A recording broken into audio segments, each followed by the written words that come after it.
అలసిపోయిండు, ఎండాకాలం ఉండే. అలసిపోయిన తర్వాత దగ్గర నీళ్లు లేవు, తినడానికి ఏమీ లేదు. అలసిపోయి ఒక చెట్టు కింద కూర్చున్న తర్వాత అలసిపోయి దేవుడికి అంటాడంట, దేవుడా నీళ్ళు లేవు, ఏం లేవురా అయ్యా, నీళ్లు దొరికితే బాగుండే అని. వాడు ఏ చెట్టు కింద అయితే కూర్చున్నాడో ఆ చెట్టు కల్పవృక్షం. కల్పవృక్షం తెలుసా లేదా? అంతర్గమనకు ఉన్నది కొనాకు. కల్పవృక్షం తెలుసా తెలియదా? తెలియకపోతే తెలియదని చెప్తానేమో. తెలియదా? చెప్తాను.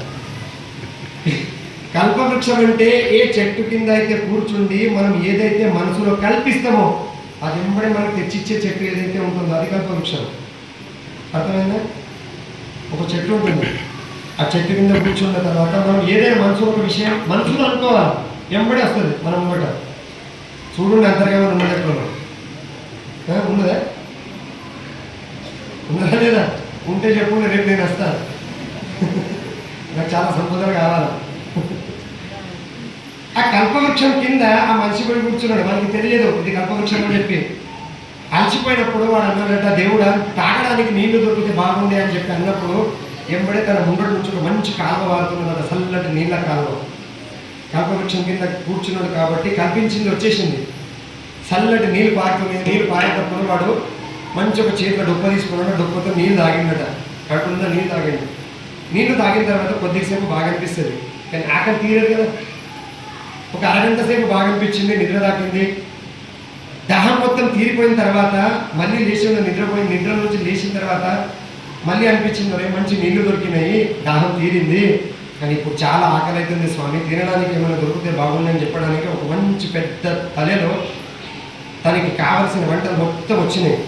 రొట్టె అనుకోండి, కూర అనుకోండి, కోలేరు అనుకోండి, పాశం అనుకోండి, మీకు ఏది కావాలిస్తే తీసుకోండి. తలెలో నాకేం సంబంధం లేదు, మీకు ఇష్టం ఉంది కొట్టించుకోండి మీరు. అంత పెద్ద తల్లి దగ్గరకు వచ్చింది. వాడు ఏం ఆలోచించలే, అది అడిగింది వస్తుందా తప్ప సమాధానం అనిపించింది. తిన్నాడు, సమాధానంగా కడుపు నిండా తిన్నాడు. కడుపు నిండా తిన్న తర్వాత మనసుకి వచ్చేది ఏంటిది?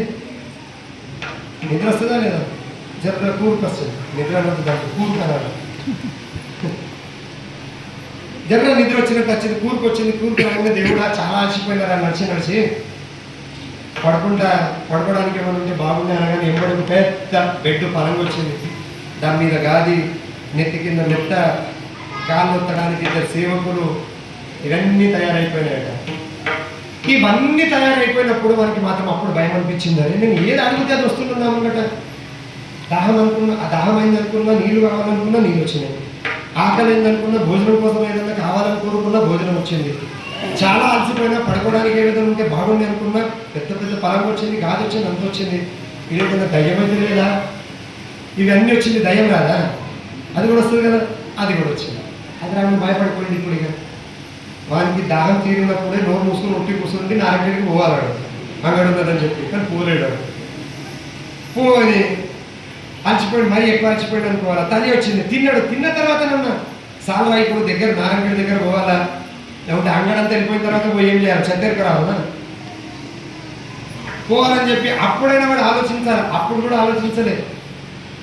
నిద్ర వస్తున్నదని చెప్పిన తర్వాత మంచి పలంగా వచ్చింది, అప్పుడైనా వాడు ఆలోచించాలి. అయ్యా ఏమున్నదో ఇక్కడ సట్టని చెప్పింది కానీ పోవాలని అప్పుడు కూడా ఆలోచించలేవాడు. దయ్యం వచ్చినప్పుడు మాత్రం ఆలోచించింది. అదే అనుకున్నది ఏదైతే అనుకున్నది వస్తున్నది. ఇప్పుడైతే ముంగట దయ్యం వచ్చింది, మరి ముంగట ఎట్లా? ఇది నాకు తినేస్తుందా లేదా? తినేసింది అట్లా మన సంగతి అయిపోయింది. దీనికి ఆశ అంటారు. ఒకటి దొరికిన తర్వాత అక్కడే ఆగిపోతే మన జీవితం బాగుంటుంది. కానీ మనం ఎవ్వరూ అది ఆగకుండా మరీ కావాల్సింది కావాలి.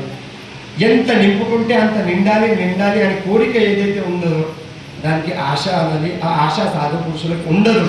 వాళ్ళకి ఆశ లేదు కాబట్టి వాళ్ళ ఇంట దేవుడు వచ్చి జీతం పని చేస్తాడట.